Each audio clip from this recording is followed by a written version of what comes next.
3 characters in one video? Sure, why not? Let's start with Bibi, the leader of Spec and Taka's team. She's actually the first character here who isn't from the central island Velita. Bibi actually grew up in Osta, the capital of Avon, the southern island. Her inspiration is called Sparks of Joy. She can absorb, manipulate, and channel electricity. Her power and leadership abilities quickly brought her up the ranks of the Avon MIU, but Bibi didn't want to be a big fish in the tiny Avon pond. Her public displays of power also then stopped her from ever joining the Northern Island Kingly MIU. So, Bibi rejected an offer to lead a team of promising rookies in Osta and moved to Maidral City. Funny enough, she got slapped with a team of rookies here too, but from Bibi's perspective, when it comes to power, she could only really compete with the Avon captain. But in Velita, she can prove that she has what it takes to become enlightened. Her missions and attitude usually revolve around showing her abilities to those around her. She gets along with other officers, but they're only on the field to service her mission. So with more teammates to compete with, Bibi trains with Taka non-stop and has developed feelings for her, and you definitely don't want those hands getting too close. Switching over to Locke's team, the vice captain leads the twin crows, Roger Tiffany and Corvus Lek.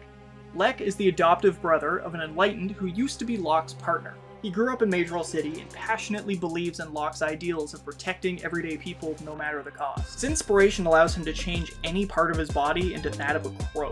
Changing multiple parts of his body can quickly get exhausting though. When joining the Maidral Defense Service, they required a first and last name. Lek didn't have a last name, and thought making one up and being called that would feel kinda weird. His brother offered to use his family name, but Lek didn't really want that burden. He used another word for Corvids as his new first name so that he could still be called Lek rather than Corvus. This surprisingly is a very frequent problem for the MDS when accepting new recruits with uncommon names. Tiffany is from a beautiful little town called Gaddis.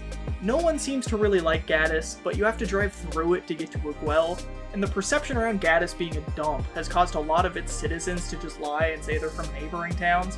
But if you get off the road and explore a little, Gaddis can be very pretty. Tiffany's inspiration, Winter Gathering, allows him to communicate with and control crows. Now you might be thinking, that could probably be very useful considering... Unfortunately, not only does Tiffany have a girl's name and come from Gaddis, he also can't control Lek. Just, nobody tell me short, because then he might explode.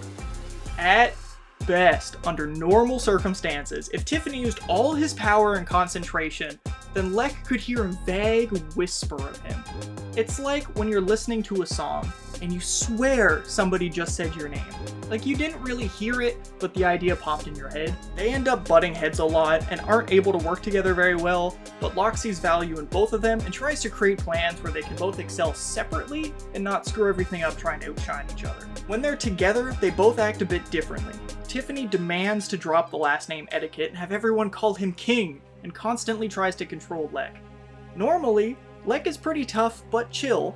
However, Tiffany is a special kind of annoying, and it really gets under Lek's skin, causing him to seem like a raging punk. So with the main 2 teams of Volume 1 revealed, that makes it a bit tricky for who comes next. I could reveal one of the other 2 island captains, some of the Enlightened, Captain Kuta's team, or maybe even